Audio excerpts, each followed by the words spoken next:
Pense num país onde, até ontem, um jovem tinha basicamente 3 opções de vida. Ou você entrava por uma gangue, ou era extorquido por uma, ou morria. Esse era El Salvador, um lugar onde as facções, não os presidentes, davam as cartas. Um território que parecia condenado a viver de joelhos para sempre. Essa frase, ela era a trilha sonora do dia a dia. As gangues, as famosas maras, eram facções ultraviolentas que controlavam bairros inteiros, sabe? Elas impunham toque de recolher, cobravam pedágio de qualquer comerciante e recrutavam crianças à força. O Estado tinha simplesmente perdido o controle. E nesse vácuo, a única lei que valia era do mais forte. E o resultado disso tudo está aí nesse número, 104. Essa era a taxa de homicídios para cada 100 mil habitantes em 2015. Para a gente ter uma ideia, isso é mais de 5 vezes a taxa do Brasil na mesma época. El Salvador não era só um lugar perigoso. Era oficialmente o país mais letal do mundo. Ponto. Mas como um país chega nesse fundo do poço? Para entender a paz de hoje, a gente precisa primeiro mergulhar em como o caos tomou conta de tudo. E essa história, bom, ela começa num campo de batalha. A gente precisa voltar um pouco no tempo. Nos anos 80, uma guerra civil brutal rasgou o país ao meio. Quando ela acabou em 92, o que ficou foi um vácuo de poder e um trauma gigantesco. E foi aí, nesse cenário de terra arrasada, que os Estados Unidos começaram a deportar milhares de membros de gangues salvadorenhas de volta. Esses caras, forjados nas ruas de Los Angeles, encontraram o paraíso pro crime. E as tentativas do governo de fazer trégua foi como tentar apagar o incêndio com gasolina. E as maras não eram só criminosos. Elas se tornaram um estado paralelo. Elas eram a lei, o governo e o juiz em boa parte do país. Por décadas, a população viveu sob o comando delas, completamente sem esperança de que alguma coisa, um dia, pudesse mudar. O povo já não acreditava mais em solução. Precisava de um milagre, um salvador, em El Salvador. Alguém que estivesse disposto não só a enfrentar o sistema, mas a quebrar ele por dentro. E então, contra tudo e contra todos, o improvável aconteceu. Quando Nayib Bukele apareceu, ele não tinha cara de político. Era jovem, carismático, um nativo das redes sociais. Enquanto os adversários brigavam por tempo na TV, ele dominava os algoritmos. Falava direto com as pessoas, sem filtro, construindo essa imagem de outsider, o cara que ia romper com tudo e com todos. E o povo comprou a ideia. E comprou com força.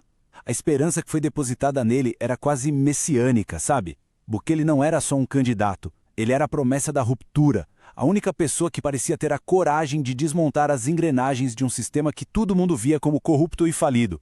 No começo, Bukele até tentou jogar o jogo antigo, chegou a negociar com as gangues. Só que o acordo ruiu, e ruiu de um jeito espetacular. A resposta que ele deu a esse caos, bom, ela mudaria a história do país para sempre. O estopim foi esse número aí, 87. Em um único fim de semana, em março de 2022, as gangues saíram matando 87 pessoas. Foi uma clara declaração de guerra. O que elas não imaginavam era o tipo de resposta que o Bukele estava disposto a dar. E a resposta veio na forma do estado de exceção. O que isso significa na prática? Suspensão de direitos constitucionais. Basicamente, a medida deu ao governo um poder quase absoluto para agir, sem os freios e contrapesos de uma democracia normal. Era uma cartada drástica para uma situação desesperadora. E a repressão foi assim, implacável. Sem mandado, pessoas eram presas só pela aparência, por ter uma tatuagem. Julgamentos coletivos, sem direito à defesa individual, e o que era para ser uma medida temporária foi sendo renovada e renovada, dezenas de vezes. Virou a nova normalidade do país. O resultado disso? Mais de 75 mil pessoas presas. Isso é mais de 1% de toda a população de El Salvador. O número é tão absurdo que eles precisaram construir presídios novos, gigantescos, para dar conta de tanta gente. E essa aqui é a prisão mais famosa, o Secote, uma mega prisão de segurança máxima, projetada não só para impedir fugas, mas para destruir a própria ideia de que fugir é possível. Condições brutais, tratamento de choque. O recado era muito claro, o jogo virou, e virou para valer. É claro que medidas tão drásticas geraram críticas no mundo todo. Mas dentro de El Salvador, o resultado que se viu nas ruas foi inegável e foi imediato. Vamos ver o que aconteceu. Olha, a queda na violência foi simplesmente vertiginosa, de 104 homicídios por 100 mil habitantes, lá em 2015, para apenas 2,4 em 2023. Em menos de uma década, El Salvador foi de país mais letal do mundo para o mais seguro da América Latina. Os números são impressionantes, não tem outra palavra. Mas a maior mudança de todas não está nos gráficos. É uma mudança psicológica. A população que vivia aterrorizada agora anda na rua e se sente segura. O pânico deu lugar ao turismo.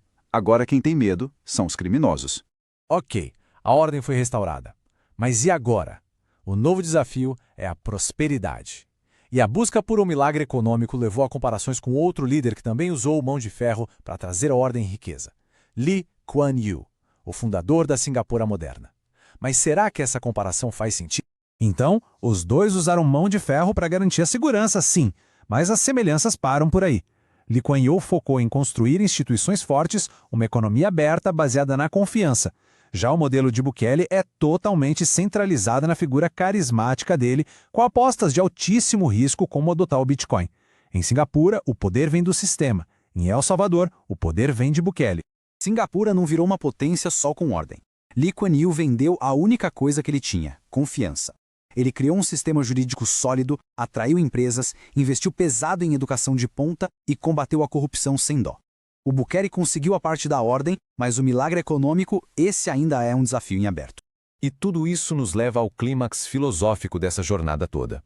A paz foi alcançada, a segurança foi restaurada, mas a que custo? A verdade é que Bukele prendeu milhares sem julgamento, manobrou para controlar os 3 poderes e mudou a Constituição para garantir a própria reeleição. Esse é o perigo de dar tanto poder a uma única pessoa, mesmo que seja para fazer mudanças que parecem necessárias. E a história já nos deu alguns alertas sobre isso. Lá no século XX, a Itália estava um caos. Aí surgiu um líder de pulso firme, Benito Mussolini, que prometeu botar ordem na casa. E ele conseguiu. No começo. O apelo do autoritarismo é sempre o mesmo, a promessa de ordem em troca de liberdade. E essa é a questão que fica no final. Hoje, os cidadãos de El Salvador parecem satisfeitos com o regime onde garantias básicas foram suspensas em troca da segurança de andar na rua. Para eles, o fim justificou os meios. A paz chegou, mas ela teve um preço. A pergunta que fica no ar é: até onde vale a pena pagar por ela?